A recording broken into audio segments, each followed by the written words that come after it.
मिथिला के माध्यम से हम कंचन झा अपने सब लोग के प्रणाम करे छी और मधुश्रावणी स्पेशल गीत में एक अपने से आए गौरी के गीत गायब सुनबे छी जेकर रचनाकार छथि आदरणीय श्री राजेश ठाकुर जी। गीत बहुत सुंदर है। यदि गीत नीक लगे तो लाइक शेयर और सब्सक्राइब करना नहीं बिसरब। धन्यवाद। जय मिथिला, जय मैथिली। सुनू ई गीत। आनी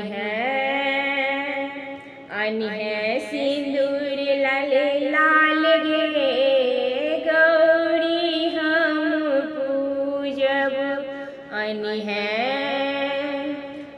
है सिंदूर लाल लाल गे गौरी हम पूजब।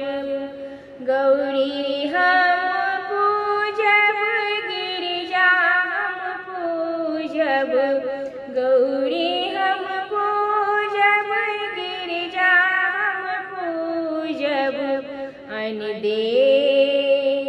अन दे सिंदूर लाल लाल गे गौरी हम पूजब। अन दे सिंदूर लाल लाल गे गौरी हम पूजब।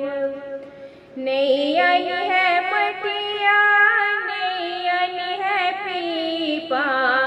नैयन है मटिया, नैयन है पीपा।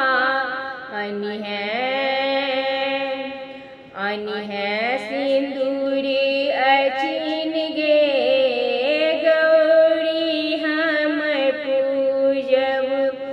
अन है अचिन लाल लाल गे गौरी हम पूजब। अन दे सिंदूर लाल लाल गे गौरी हम पूजब। नैयन है बेली, नैयन है चमेली। नैयन है बेली, नैयन है चमेली। अन है अड़हुल लाल लाल गे गौरी हम पूजब। अन है अड़हुल लाल लाल गे गौरी हम पूजब। गौरी हम पूजब, गिरिजा हम पूजब।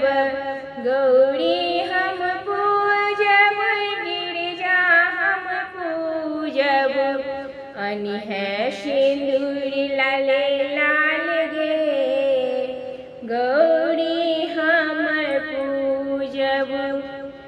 नैयन है केरा, नैयन है पेड़ा।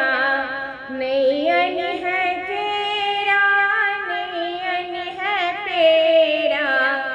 अन है मधुर लाल लाल गे गौरी हम पूजब।